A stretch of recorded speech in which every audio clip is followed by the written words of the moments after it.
चाहिए उनको। Thank you. Okay, very good. Pramila, you are from economics. Sorry, Khushbu, you are from economics. Yes, sir. And yesterday was your first day with us in online classes. तो आज हम Yes, आपसे पूछेंगे कुछ questions. Inflation को explain करो। Inflation sir जब किसी भी वस्तु या जो सर्विसेज होती है उसकी प्राइस जब सर बढ़ जाती है तब उसको इन्फ्लेशन कहते हैं। Then how it is differ from dearness?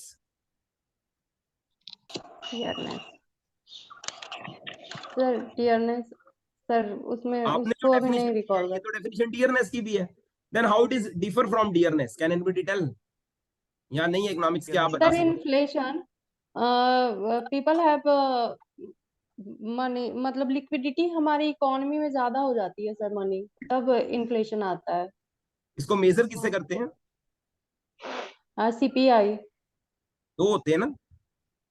WPI से होता है और सीपीआई से होता है। हाँ जी। और कंट्रोल किससे करते हैं? Sir monetary policy and fiscal policy. कौन बनाता है मॉनेटरी पॉलिसी? मॉनेटरी पॉलिसी में आरबीआई करता है जिससे रेपो रेट से हो गया, बैंक रेट हो गया और आपको क्वांटिटी एंड इनको क्या बोला क्वालिटी जाता है? को इनको क्या बोला जाता है? Repo rate, reverse repo rate, इनको क्या बोला जाता है? सर क्वांटिटेटिव टूल्स बोला जाता है इनको। इनको मॉनेटरी लेवर्स बोला जाता है। अच्छा सॉरी। जो आप बता रहे हैं डब्ल्यूपीआई, ये आपने बहुत सही बताया, होलसेल प्राइस इंडेक्स और वो, और जो इन्फ्लेशन है वो सस्टेन्ड इंक्रीज है, और dearness is not a sustained increase. जो sustained increase in the general level of prices for goods and services, this is to be known as inflation. Okay, अच्छा बताया आपने। जीडीपी जीएनपी बताया, GDP GNP वगैरह। जी जी जी जी ठीक है, चलो इनफ, इतना बहुत है, फर्स्ट टाइम आपके साथ, इनफ।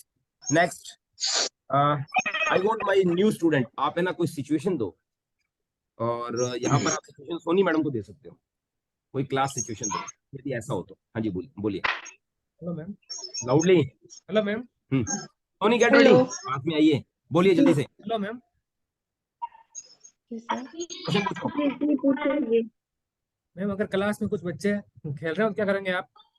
मैडम आप पढ़ा रहे हैं और ये बोल रहे हैं कि कुछ बच्चे खेल रहे हैं, तो आप क्या करेंगे? ऐसे लाउडली बोला करो। सोनी मैडम। मैं उसको इन्वॉल्व करूंगी, जो भी मैं पढ़ा रही हूँ मैं पूछूंगी, उसमें से क्वेश्चन पुट करूंगी कि अभी जो मैंने पढ़ाया वो आप लोगों के समझ में आया कि नहीं। अगर खेल रहे हैं तो फिर उनको ध्यान देना पड़ेगा। ओके। छोटे बच्चों को तो हाँ। हाँ जी, सर कोई ऐड करे इसमें? आप कुछ ऐड करना चाहोगे? सर मैं ऐड करूं सर? यस यस मैडम, आप ऐड कीजिए, श्योर। जैसे कि सर ने कहा कि क्लास में कुछ बच्चे खेल रहे हैं, तो ठीक है, ऐसा भी हो सकता है कि कुछ बच्चे खेल रहे हैं तो हम कुछ ऐसी एक्टिविटी से पढ़ाएं कि वो खेल खेल के ही पढ़ना सारे बच्चे शुरू कर दें। एक दो दिन क्लास में ऐसा किया जा सकता है, ताकि बच्चों को भी लगे कि हाँ मैम कुछ हमारे हिसाब से भी करती है। एकदम से उनको किसी चीज के लिए मना नहीं किया जा सकता है। हाँ वो एकदम तो हो सकता है उस दिन कुछ बच्चे खेल रहे हैं तो हम कुछ ऐसी एक्टिविटी कर दें कि सारे बच्चे खेलते भी रहें और पढ़ते भी रहें। मैम अगर वो 6-7 के बच्चे हो तो मैम मैं कुछ कहूँ? हाँ क्यों नहीं। अगर बच्चे क्लास में खेल रहे हैं तो इसका मतलब ये है कि आप जो पढ़ा रहे हो वो इंटरेस्टिंग नहीं है। हाँ जी हाँ, ये मतलब सबसे बड़ा फॉल्ट आप में है कि अगर आपके क्लास में आपके बच्चे खेल रहे, इसका मतलब आप अच्छे से नहीं पढ़ा रहे हो, इंटरेस्टिंगली नहीं पढ़ा रहे हो। हाँ, आप इंटरेस्टिंगली नहीं पढ़ा रहे हो, इसलिए उनका अटेंशन दूसरी तरफ जा रहा है, खेल रहे हैं। तो जब आप नोटिस करो कि बच्चे खेल रहे हैं, उसी वक्त आपको क्या है, आपका टीचिंग स्ट्रेटजी पूरी तरह से चेंज करना पड़ेगा। आप कुछ ऐसा करो कि जो टॉपिक पढ़ रहे हो उसको दूसरी तरह से पढ़ाओ, इंटरेस्टिंगली पढ़ाओ, ताकि बच्चे जो खेल रहे हैं उस खेल को इन्वॉल्व करके टॉपिक को पढ़ाओ, क्योंकि आप उसी वक्त समझ जाओगे कि आप जो पढ़ा रहे हो वो इंटरेस्टिंग नहीं है। इसीलिए और सर जैसे एक बात हुई कि बच्चे क्लास के 6-7 के हैं, तो मैं एक व्यक्तिगत अनुभव अपना शेयर करना चाहती हूँ कि बच्चे ग्रेजुएशन के भी प्रोफेसर लोग इतना अच्छे से पढ़ाते हैं, इतना एंटरटेनमेंट करके पढ़ाते हैं कि वहां भी बच्चों को वो एंगेज कर लिया जाता है। खुद हमारे प्रोफेसर ऐसे हम लोग को पढ़ाते थे, बीच बीच में कहानी सुनाते थे, बीच में चुटकुले करते थे, बीच में कुछ और करते थे। हिंदी जैसा सब्जेक्ट पर बोर नहीं लगता था। मैम कॉलेज लेवल का बात अलग हो गया, वो लोग तो मैच्योर हो गए हैं ना, वो लोग को पता है कि ये है ना किसमें कि अटेंशन बच्चों देना को है नहीं देना एंश्योर है। करना हर लेवल पे जरूरी हाँ होता हाँ है, हाँ चाहे हाँ, 6th 7th हाँ, का वो बच्चा तो हो। ठीक है कॉलेज और एकदम। School you have to entertain, बिल्कुल सही कहा। राम किशोर वेलकम, कैसे हैं आप?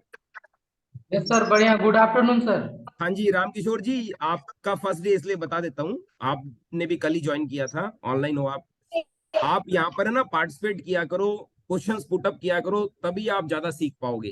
तो आप कोई भी क्वेश्चन पूछा करो, ठीक है, हैंड रेस करके या डायरेक्ट भी पूछ सकते हैं। तो मैं आपको हम लोग वेलकम तो करता पुराने हूँ। स्टूडेंट है सर के। सर और मेरा नो क्वेश्चन शाइनेस। और सिचुएशन बेस्ड है। प्रदीप आपके लिए एक क्वेश्चन है। यस मैडम, प्रदीप मैडम का पीआरटी भी क्लियर है और हिंदी भी टीसीटी क्लियर है। हाँ जी प्रदीप गेट रेडी। हाँ जी यस सर। क्वेश्चन पूछना तेज चाहती बोलिए मैम, आवाज थोड़ा नहीं सा आ रहा है। म्यूट कीजिए। थोड़ा तेज बोलिए, स्टार्टिंग के लिए क्वेश्चन पूछना चाहती हूँ। और तेज बोलिए मैम, सुनाई नहीं दे रहा है। प्रमिला आप भी म्यूट कीजिए। हाँ जी बोलिए। हाँ थोड़ा भी। पीआरटी के लिए सिचुएशन बेस्ड में एक क्वेश्चन पूछना चाहती हूँ। प्लीज वेट कीजिए, प्रमिला म्यूट कीजिए, आप अपना वेट करें। हाँ जी क्लास 1 और वो होमवर्क करके नहीं लाता है, उसके पेरेंट्स से जब बात की जाती है तो मतलब पता चलता है कि उनको टाइम नहीं है, मतलब बच्चे को ध्यान देने के लिए या फिर होमवर्क बैठ के कराने के लिए। तो मतलब उस चीज को हम लोग कैसे हैंडल करेंगे, कैसे बच्चे को होमवर्क कंप्लीट करके मतलब क्लास में प्रेजेंट करेंगे? सबसे पहले है कि जो हमारा 1 to 5 रहता है, 1 से 2 तक हमें होमवर्क देना नहीं रहता है केवीएस में। ओके ठीक है। हाँ, वही तो। और हमारा जो मेथड होता है ना, उसमें होमवर्क देने का कोई ऐसा प्रावधान भी नहीं है, और उसमें देने का जरूरत भी नहीं पड़ता जो हम पढ़ा रहे होते हैं। अगर हम उसमें कुछ होमवर्क दे भी देते हैं तो हम ऐसा होमवर्क देंगे कि जो बच्चा खुद से आसानी से बना सके। अगर उसको थोड़ा सा हार्ड लगेगा ना, जैसे मान लीजिए कुछ सीनियर सेक्शन में हम होमवर्क देते हैं जो खुद से करके होमवर्क लाने के लिए देते हैं, वो नहीं है। हम जूनियर सेक्शन में ऐसा होमवर्क देंगे जो हम करवाए हैं उसको बनने देंगे, वो आसानी से बना के लाएगा और उसे प्रॉब्लम नहीं होगी। अगर फिर भी नहीं बनाता है तो हम उस बच्चे से मिलेंगे, पेरेंट्स उसमें कुछ नहीं कर सकते, बच्चे से मिलेंगे कि बाबू क्यों नहीं कर पाते हो। तो हो सकता है अगर वो बहुत वीक बच्चा होगा तो हम क्लास के बाद भी उसे 2-4-5 मिनट समझा सकते हैं कि इसको ऐसे बना लेना है, और देने के टाइम ही उसको क्लियर कर देंगे, देने के टाइम ही क्लियर कर देंगे उसको किस तरह से बनाना है। सर मैं कुछ बोल रही हूँ। हाँ जी बोलिए। सर इसी चीज को इम्प्रूव करने के लिए केवीएस बाल वाटिका का एक ऐप लॉन्च किया है, जो कि अभी सिर्फ 50 स्कूलों में लाया गया है कि बच्चों को खेल खेल में ही पढ़ाया जा सके, ताकि बच्चों को। किरण मैम एक क्वेश्चन है। 5 लॉ लाइब्रेरी के 5 लॉ ये पुस्तकें उपयोग के लिए है। प्रत्येक पाठक को उनकी पुस्तक मिले, प्रत्येक पुस्तक को उनका पाठक मिले। पुस्तक एक वर्धनशील संस्था है। मैम पुस्तक एक वर्धनशील संस्था है, इसको कैसे एक्सप्लेन करेंगे? सर पुस्तक एक वर्धनशील संस्था इस तरह कि उसमें कटे छटे फटे जो भी मतलब बुक है उसको रिपेयरिंग किया जा सके। मैम जब हम सर मेरा क्वेश्चन है एंट्री करते हैं, सिचुएशन बेस्ड। मैम जब हम लाइब्रेरी में एंट्री करते हैं तो सबसे पहले हमारा नजर किस पर पड़ना चाहिए? सर अगर हम उसके रूल्स पर, लाइब्रेरी के रूल्स पर। आप बता दीजिए मैम। सर मुझे आइडिया नहीं, आप बताइए mister. No idea. Anybody else? Ram Kishore आप ट्राई कर सकते हो। अगर हम लाइब्रेरी में एंट्री करते हैं तो सबसे पहले हम एंट्री करते हुए वक्त ही उसके बोर्ड पे नजर पड़ना चाहिए कि जो अपने दिन मैंने क्या क्या यहाँ पे लगाया था और इसमें क्या करना है। मैम वो बाहर होता है ना? नो मैम, वो एंट्री के अंदर ही होता है। जी। Shalini get ready, Hindi question. Yes Shalini ma'am. जी Shalini ma'am. I am listening. Madam का हिंदी का है। हाँ जी मैम मैं पूछना चाहती हूँ कि वार्णिक छंद कितने प्रकार के होते हैं? वार्णिक छंद नहीं पता, आप बताइए। यहाँ बहुत टैलेंटेड लोग बैठे हैं, अलका, सोनी और विजय मैम, आप लोग बता सकते हैं। मनोज सर, हाँ जी। मुझे थोड़ा मैम ट्रेनिंग चल रहा है सर। समवाड़िक छंद और विषमवाड़िक छंद। एक होता है दंडक, जिसमें 28 मात्राओं से 28 वर्णों से ज्यादा होता है। मैंने पूछा है कि वार्णिक छंद मतलब पूछा जाए कि कितने प्रकार का होता है, तो वार्णिक छंद कितने प्रकार का बताएंगे? 3। वैसे तो मुख्यतः 2 होता है, वैसे 3 माना जाता है, कोशिश चाहे प्रमिला से वार्णिक हो क्वेश्चन चाहे पूछना मात्रिक हो। कंप्यूटर का। समवाड़िक छंद, समवाड़िक छंद हो गया, विषमवाड़िक, और एक दंडक होता है जिसमें कि कुछ उसका क्राइटेरिया है कि 28 वर्णों से ज्यादा आ जाता है तो उसको 28 या 32 से ज्यादा, वो मुझे इस समय क्लियर नहीं है। 28 वर्ण शायद सवैया में होता है क्या? कंफर्म मुझे भी याद नहीं आ रहा है, दोनों में रिकॉल नहीं हो जो रहा है। सममात्रिक, जैसे जो मात्रिक छंद और वाड़िक छंद दोनों में ही ये नियम लागू होता है। वो 3 प्रकार का होता है, एक सममात्रिक, एक विषममात्रिक, ऐसे समवाड़िक, विषमवाड़िक, और एक तीसरा प्रकार है जिसको दंडक बोलते हैं। उसमें कोई क्राइटेरिया है, मुझे इस समय याद नहीं आ रहा है कि कितने से ज्यादा हो जाएंगी मात्राएं या वर्ण, तो उसमें आते हैं। तो अगर पूछा जाए तो वार्णिक छंद को हम 3 प्रकार में ही बांटेंगे, जैसे कि मैंने पढ़ा है कि घनाक्षरी, रूप घनाक्षरी, देव घनाक्षरी, और ये सवैया, नहीं ये सब हाँ ये सब बताइए। किसके अंतर्गत आएंगे? कुछ विलंबित अभी मैंने ये वार्णिक छंद ही है, उनके भेद हैं। तो वाणिक छंद में वो समवाड़िक छंद है या विषम, ये भी है। ये मैं पूछना चाह रही हूँ, ये किसके हाँ। अंतर्गत आएंगे? मैम पढ़ा नहीं है अभी छंद हम लोगों में शायद उतना है भी नहीं सिलेबस में, इसलिए उसको तो छोड़ रखा है। छोड़ रखा है थोड़ा। हाँ। और वैसे मैं बता दूं कि जितने भी छंद होते हैं ना, वार्णिक छंद नहीं पूछे जाते हैं। जो मात्रिक छंद होते हैं वहीं से प्रश्न आते हैं, वार्णिक छंद जल्दी पूछे नहीं जाते हैं। तो एक छंद है जैसे बहुत ज्यादा पूछा जाता है, द्रुत विलंबित वार्णिक छंद है ना, वो पूछा जाता है बहुत, जो अयोध्या सिंह उपाध्याय हरिऔध का बहुत प्रिय मिलता है। हाँ, उसको पूछते हैं। तो जनरली वार्णिक छंद पूछते नहीं है, मात्रिक छंद ही ज्यादा, दोहा तोड़सा यही ज्यादा पूछा जाता है। मैडम मेरा क्वेश्चन एक सभी से है, खुशबू मैम, स्पेशली आपके लिए। आप फर्स्ट ऑफ ऑल ट्राई करेंगे कि अगर आप कल के लिए केवीएस के लिए प्रिंसिपल के लिए अप्लाई करते हैं और आप प्रिंसिपल बन भी जाते हैं और आपके पास ये पावर होती है कि आप केवीएस में कुछ चेंजेस कर सकते हैं, तो कौन से चेंजेस आप देखना चाहेंगे केवीएस में? मैम म्यूट है आप, अनम्यूट कीजिए। जी, मैं केवीएस जब ज्वाइन करूंगी तो मुझे मतलब पूरी उम्मीद है कि जो वहाँ के पहले के प्रिंसिपल होंगे उन्होंने पूरे अच्छे से मैनेज कर रखा होगा, और केवीएस में ऐसे मुझे नहीं लगता कि ज्वाइन करते करते मुझे किसी चेंज की जरूरत पड़ेगी मैम। मैम सुधार हर जगह होती है, सुधार की गुंजाइश हर जगह होती है। जी, तो मैं पहले उसको देखूंगी कि क्या जरूरत पड़ती है, उसके हिसाब से मैं अपना वैसे आप केवीएस में क्या चेंजेस देखना चाहते हैं? केवीएस को ये चीज बदलनी चाहिए। मैम सॉरी, मुझे उसके बारे में नहीं पता। Anybody else want to try? हाँ सर, मुझे लगता है कि जब तक हम उस संस्था को ज्वाइन नहीं करेंगे, वहाँ कुछ समय नहीं बिताएंगे, तो हमें उसकी कमियों का पता नहीं चलेगा। तो सबसे पहले जब केवीएस में हमें जाने का मौका मिलेगा, कुछ समय बिताने का मौका मिलेगा, तभी पता चलेगा कि वहाँ क्या कमियां हैं और हम इसको क्या सुधार कर सकते हैं। सर अभी हम लोग केवीएस में हिस्सा नहीं है, ठीक है। अगर डायरेक्ट बोलेंगे तो यही है कि हम पहले ज्वाइन करेंगे, फिर देखेंगे कि क्या क्या खामियां है और क्या क्या सुधार हो सकता है। जब सालों बीत जाएंगे, जब हम एक्सपीरियंस हो जाएगा, तब अगर चांस मिले तो हम जाकर कुछ सुधार की कोशिश करेंगे। मेरा क्वेश्चन इस तरीके से था कि आप जिस स्कूल में जा रहे हैं, मैं उसकी पर्टिकुलर स्कूल की बात नहीं करी, मैं पूरे केवीएस संगठन की बात कर रही हूँ कि केवीएस में ऐसी क्या चीज है जो अभी हम लोग हिस्सा नहीं है, हम लोग को कुछ भी नहीं पता है कि केवीएस की क्या खूबियां और क्या खामियां है। इसके पहले हमको केवीएस का हिस्सा बनना पड़ेगा मैम। जब हिस्सा बनेंगे, जैसे हम किसी परिवार में घुसते हैं तभी पता चलता है ना कि उस परिवार के लोग कैसे हैं, वहाँ क्या मतलब खामियां है, क्या अच्छाइयां हैं। बाहर से हम कुछ नहीं जज कर सकते हैं, बाहर से देखने में तो सब अच्छा अच्छा ही दिखता है। राइट। विजय मैम हम ऐसा कर सकते हैं यस कि प्रीति। यस विजय मैम यस आप प्रीति। क्लास में यस मैम आप क्लास में पढ़ा रहे हो, प्रॉपर क्लास चल रही है, अचानक आप किसी बच्चे से क्वेश्चन करते हो और पता चलता है कि वो बच्चा हिचकिचा रहा है बोलने में, हिचकिचाहट है उसकी आवाज में और सब बच्चे हंस जाते हैं उस पे, तो उस टाइम एक टीचर के रूप में आपका क्या रिएक्शन रहेगा?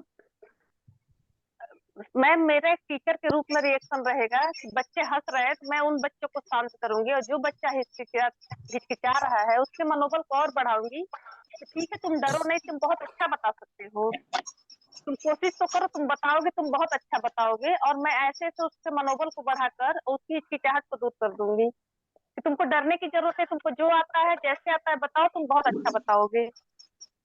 और एक कॉन्फिडेंस ऐसी चीज होती है ना कि जब उसको पुशअप किया जाता है तो कभी फिर लगने में भी हिम्मत आ जाती है कि मैं चल सकती हूँ। तो मोटिवेशन बहुत जरूरी चीज। हाँ अपने से सीनियर जब ये बात बोलते हैं कि हाँ ये Ask one question और from वो Pramila. काम करा देंगे तो फिर से हंसने लगेंगे, तो कम से कम Pramila, उसको हंसने unmute वाले करो. को बोलेंगे किसी दूसरे पर हंसना नहीं चाहिए। क्वेश्चन पुट नहीं चाहिए। हाँ हंसने वाले प्रीति मैम एक क्वेश्चन है। Yes sir. एफएलएन के बारे में बताइए थोड़ा सा, एफएलएन का फुल फॉर्म क्या होता है? सर एफएलएन है फंडामेंटल लिटरेसी एंड न्यूमरेसी। उनका यूज क्यों पड़ा है?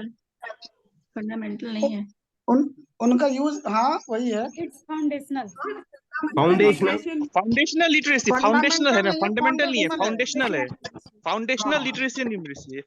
हाँ ये सर बच्चों इनका के लिए यूज क्यों? ट्रेनिंग एक टीचर्स को दी जाती है, एक जो सेंट्रल गवर्नमेंट के या फिर स्टेट गवर्नमेंट के टीचर होते हैं उनको ट्रेनिंग दी जाती है एफएलएन के द्वारा।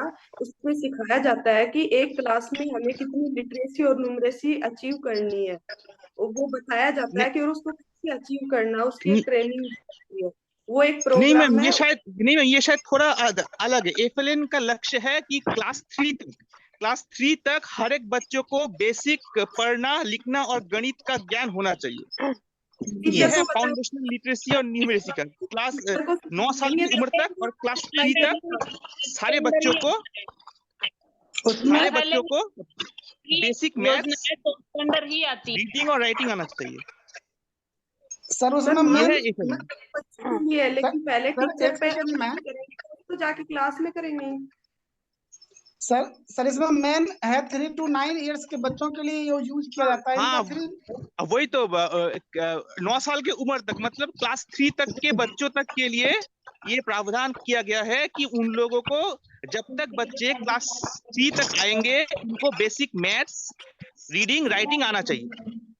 सर इसमें मेन 3 इम्पोर्टेंट गोल है, तो बताएंगे क्या?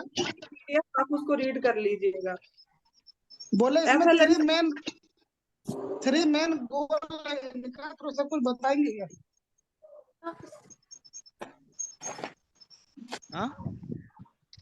इनका 3 मेन गोल है एफएलएन का। रीडिंग राइटिंग और एंड अरिथमेटिक, 3R है इनका गोल, reading writing and arithmetic.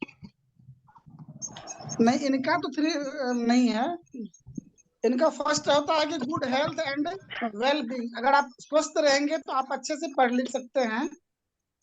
Second में है इफेक्टिव कम्युनिकेटर, यानी सर वो ईसीसी का है, early childhood care and education का है 3 गोल्स जो आप बता रहे हो, ईसीसी का है, वो एफएलएन का नहीं है, वो ईसीसी का है, early childhood care and education का है। देख लेंगे मैं। ईसीसी के अंदर ही एफएलएन आता है। रश्मि मैम मेरा एक क्वेश्चन आपसे, according to you what is success? आपके अकॉर्डिंग सफलता क्या है? मैम सफलता के बहुत सारी डेफिनेशन आप हो सकती है। मेरे लिए सफलता मैम ये है कि मैं कुछ अपनी लाइफ में नया सीखूं और कुछ नया लोगों को दे पाऊं, और ये मेरे जीवन का सबसे बड़ा मूल है कि कुछ अच्छा कर सकूं अपने देश के लिए, अपने परिवार के लिए, और यही मेरे लिए सबसे बड़ी सफलता है मैम। मैं इसमें ऐड करना चाहूंगी, मैं एक टीचर बनने जा रही हूँ। टीचर बनने के नाते मेरे लिए सफलता वो है कि मेरे पढ़ाए हुए बच्चे जो उनका सपना है वो पूरा करके लक्ष्य को प्राप्त कर सकें। देखते हुए मैं आपको सफल मानूंगी। मेरा एक क्वेश्चन है सर कि और ऐड करूं sir? Yes yes please ask. Rashmi ma'am, मैं बताना हाँ। विंडो और उबंटू में क्या फर्क होता है मैम? हम उबंटू सर को विंडो कैसे और करते हैं? उबंटू दोनों ऑपरेटिंग सिस्टम होते हैं। विंडोज है वो अलग उस पे काम करता है, मतलब उसमें वर्किंग अलग होती है। वहां पे आप बोल सकते हो कि आइकन्स वगैरह होते हैं, तो वहां पे हमारा GUI यूज होता है, that is graphical user interface. और उबंटू में हम कमांड लाइन इंटरफेस यूज करते हैं, वहाँ कमांड से हम सारी चीजें करते हैं सर। और विंडोज में हमारा आइकन्स बने होते हैं, जैसे हमने MS विंडोज मतलब हमने कोई भी MS ऑफिस यूज करना है तो जस्ट क्लिक करेंगे और वो आ जाएगा। लेकिन उबंटू में हमें कमांड के थ्रू सब कुछ करना पड़ेगा सर, कमांड पे बेस्ड होता है वो। ठीक है सर, और इसलिए विंडोज हम बोल सकते हैं ज्यादा फेमस है सर।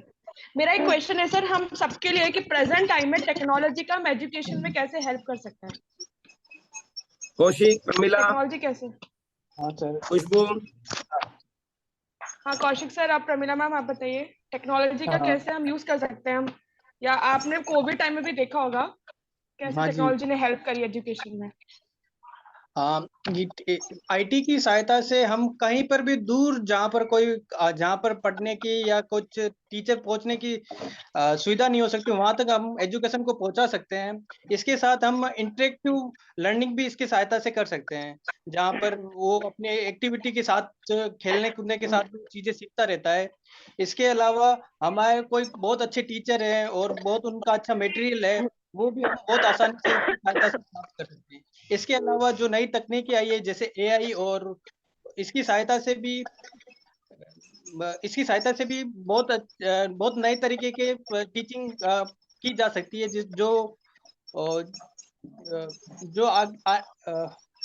सॉरी AI की सहायता से, जैसे ChatGPT और की सहायता से हम बहुत अच्छे तरह से आंसर देना और सीखा जा सकता है। ठीक है सर। प्रमिला मैम आप कुछ ऐड सर करोगे? मेरा क्वेश्चन है हिंदी वाली मैम से। सर मैं तो ये आवाज आ रही है, मेरा अनम्यूट कीजिए हिंदी वाली प्रमिला मैम। जी। सर मेरा क्वेश्चन है जो अभिनय मैं माई है बलिया से, उनसे। सर मेरी आवाज आ रही है कि नहीं? आ रही है मैम, बोलिए। नहीं सर अरे गुप्ता मैम से ही पूछ लीजिए ना, क्या दिक्कत है? चलिए आप ही बता दीजिए। नहीं सुन सब रही लोग है सुने वो? तो ज्यादा अच्छा है ना। सुन रही है वो? दिक्कत हो गई है। नहीं सब लोग सुने तो दिक्कत, सबको सही तो उसका लाभ मिलेगा ना। आज गुप्ता मैम से तब तक हम एक क्वेश्चन पूछे तो आप वेट कीजिए। जादुई पिटारा के बारे में थोड़ा सा बताइए। फिर से बोलिए सर। जादुई पिटारा। जादुई पिटारा कोई कहानी है क्या ये? जादुई पिटारा एक एड्स टाइप का होता है, टीचिंग लर्निंग एड होती है। लग रहा है ना कि कहीं कुछ फंस गया है ना। हाँ देखिए, क्योंकि हमें 3 लोग दिखाई दे रहा है, कोई दिखाई नहीं दे रहा है। प्रीति मैम व्हाट्सएप पे भेज रही है कुछ लगता है। नहीं कुछ खच कर रहा है ना, लग रहा है हम लोग कहीं वो कनेक्ट हो गए। वहां से कुछ तो हुआ है, वो म्यूट हो गया है PD क्लासेस से। हाँ हम लोग सब लोग है, सर नहीं दिख रहे हैं। ओके म्यूट हो गया था हमसे। मैडम सुन रही हैं, बोलिए। हाँ सर।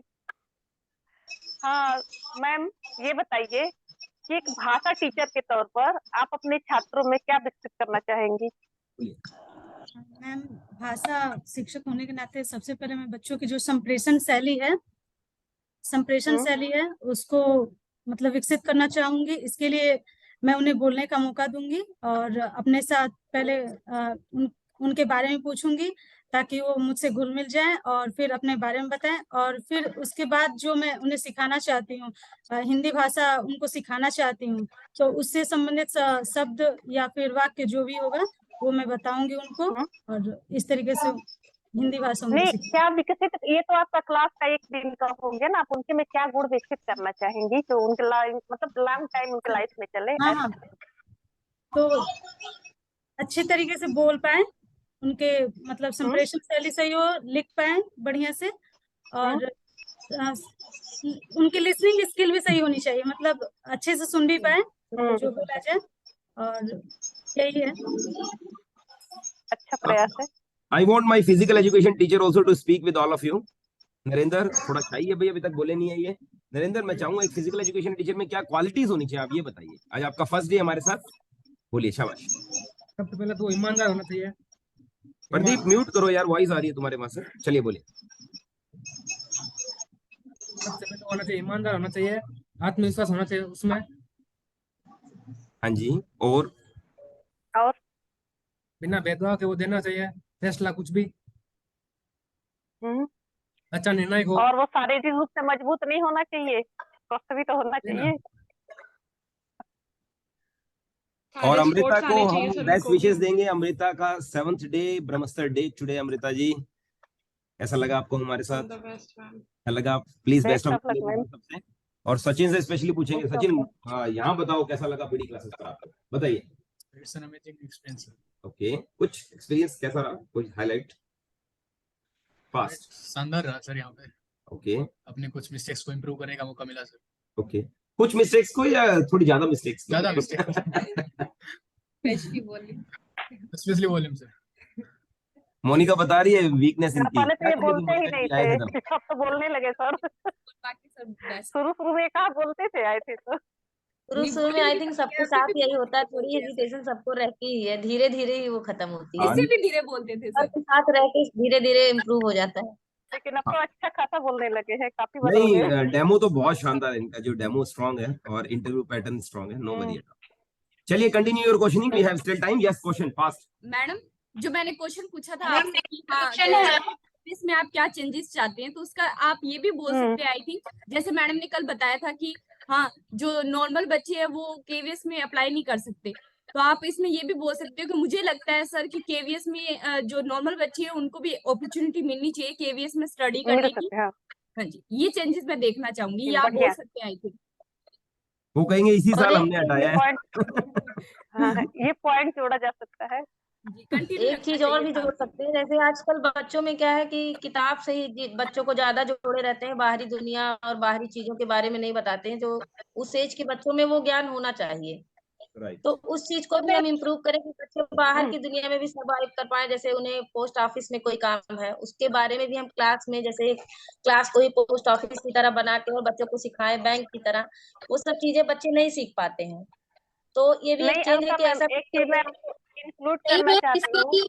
इसके लिए बच्चे बहुत चालाक, बहुत टैलेंटेड होते हैं। मैं अंदर जाके देखी हूँ, मैं कई बार विजिट करने का मुझे मौका मिला है। ये चीजें जो हम लोग बता रहे हैं ऑलरेडी वहाँ पर है मैम।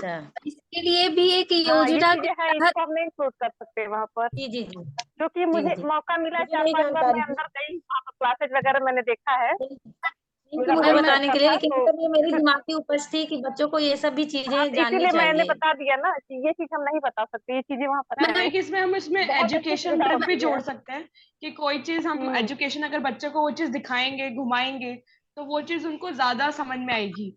चाहे हिस्ट्री है हमारी, या हम उनको कोई इंडस्ट्री में ले जाएं, हम उनको सिखाएं आगे बड़े बच्चों को कि कैसे काम होता है, तो वो चीज उनको ज्यादा समझ में आएगी। तो ये भी हम उसमें ऐड कर सकते हैं। देखने से मुझे लगता है देखने से अच्छा बच्चे करके सीखते हैं, जैसे हम खुद इस चीज को करते हैं। नहीं मैम, लेकिन उनको लार्ज स्केल पे समझ में आएगा। जैसे हम मान लीजिए उनको हिस्ट्री के बारे में बता रहे हैं, तो अगर वो चीज अपने आप से कनेक्ट करता है वो लोग। प्लीज रिक्वेस्ट है आप लोगों से, आप लोग जानते हैं कि लास्ट मोमेंट पे हम बहुत लकी रहते हैं और हमारे पास बहुत अच्छे लोग आते हैं जो मैं कहता हूँ एक्सपर्ट होते हैं सिंगिंग में, और आज हमारे साथ बहुत डायनेमिक लेडी आ चुकी है और हम 7 डेज बिल्कुल बोर नहीं होने वाले। चलिए कमन। तारिका प्रसाद माहेश्वरी जी की एक कविता है जिसे राष्ट्र गीत के रूप में भी गाते हैं, तो वो मैं गाना चाहती हूँ आप सबके सामने। वीर तुम बढ़िए चलो, धीरे बढ़े चलो, वीर तुम बढ़ जिनको आती है वो कंट्रीब्यूट कर सकते हो। वीर तुम बढ़े वो भी गाइए। सामने पहाड़